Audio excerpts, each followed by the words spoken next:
Selamat datang di Arapa Channel, channel yang selalu menyuguhkan kisah-kisah horor paling mencekam dari berbagai pelosok Nusantara. Di video kali ini, kita akan mengupas sebuah legenda urban mengerikan dari Tanah Banten. Sebuah kisah yang dikenal dengan nama Pocong Duloh. Sebuah cerita tentang dendam, cinta terlarang, dan ilmu hitam yang mengubah seorang anak manusia menjadi makhluk gentayangan yang haus darah. Siapkan nyali kalian, karena kisah ini tidak hanya menakutkan, tapi juga menyisakan trauma bagi mereka yang pernah mendengar atau bahkan bertemu dengannya. Inilah Pocong Duloh.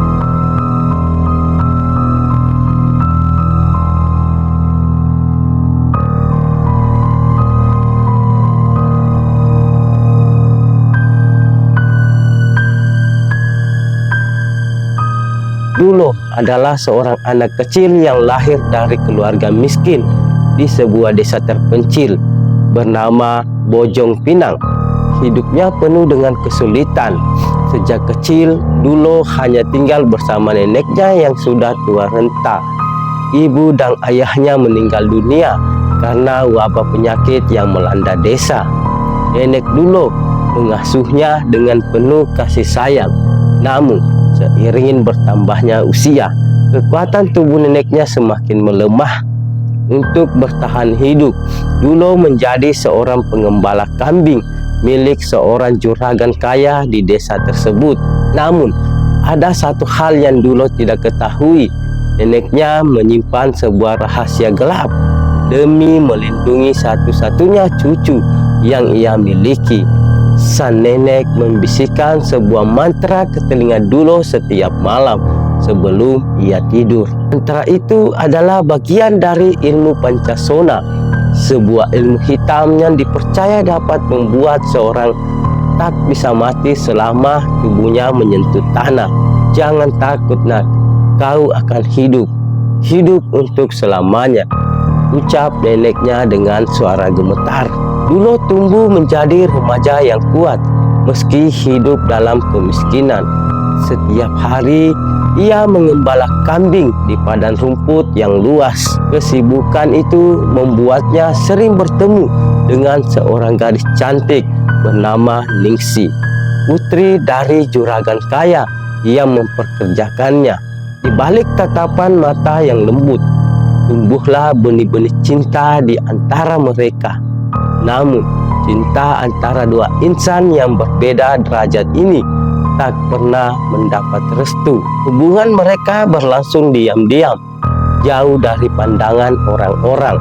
Namun, sebaik-baiknya mereka menyembunyikan hubungan terlarang itu, tetap saja desas-desus akhirnya sampai ke telinga juragan. Murka dan malu bercampur menjadi satu. Sang juragan menganggap Duloh sebagai aib bagi keluarganya. Suatu malam yang kelam, ketika langit diselimuti mendung dan suara burung hantu bersahutan dari kejauhan, Duloh diculik oleh sekelompok pria bertopeng. Mereka menyeretnya tanpa ampun ke Lembah Rara, sebuah lembah terpencil yang konon dianggap angker oleh penduduk desa. Duloh dipukuli tanpa belas kasihan. Tubuhnya yang lemah mencoba melawan, namun jumlah mereka yang terlalu banyak. Akhirnya salah seorang pria menghujamkan pisau ke tubuh Duloh berkali-kali. Duloh menggerang kesakitan, tapi tak juga menemui ajal.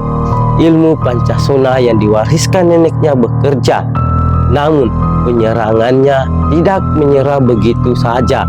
Dengan kasar mereka mengubur tubuh Duloh hidup-hidup di Lembah Rara. Terkubur dalam gelap dan kesunyian, Duloh terjebak dalam penderitaan abadi. Ia tidak bisa mati, tapi tubuhnya juga tidak mampu bergerak. Teriakannya hanya terpantul di dinding-dinding tanah yang mengurungnya. Waktu terus berlalu. Bertahun-tahun setelah kejadian itu, seorang warga yang sedang berburu burung di sekitar Lembah Rara menemukan sesuatu yang mengerikan. Seonggok kain kafan yang sudah lapuk tergeletak di atas tanah dengan aroma busuk yang menusuk hidung. Ketika si pemburu mendekat, ia menyadari bahwa itu bukan sekedar kain biasa. Itu adalah sosok mayat yang terbungkus kain kafan, namun tidak sepenuhnya membusuk. Tanah yang menyentuh tubuh Dulo terlepas seiring berlalunya waktu. Begitu tanah tak lagi mengekangnya, Dulo terbangun dari kematiannya. Namun ia tak lagi hidup sebagai manusia. Ia bangkit sebagai pocong Dulo. Sejak saat itu, sosok mengerikan berwujud pocong mulai meneror penduduk desa Bojong Pinang. Pocong Dulo tidak seperti pocong-pocong lainnya. Ia hanya melompat-lompat mencari jalan pulang. Ia haus darah. Beberapa warga yang ditemukan tewas. Tubuh mereka terlihat seperti dicakar dan digigit dengan kejam.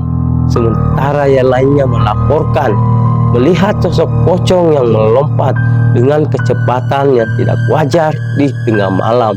Orang-orang yang pernah bertemu dengannya mengatakan bahwa mata pocong itu merah menyala, penuh dengan dendam dan kemarahan.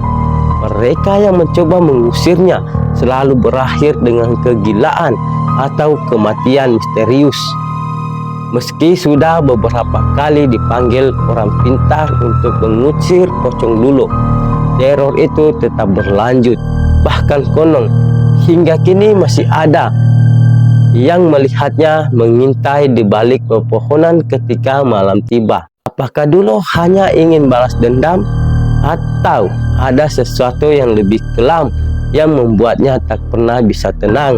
Hanya waktu yang akan menjawabnya. Inilah kisah pocong Dulo, sebuah cerita mengerikan dari Banten yang hingga kini masih menjadi buah bibir.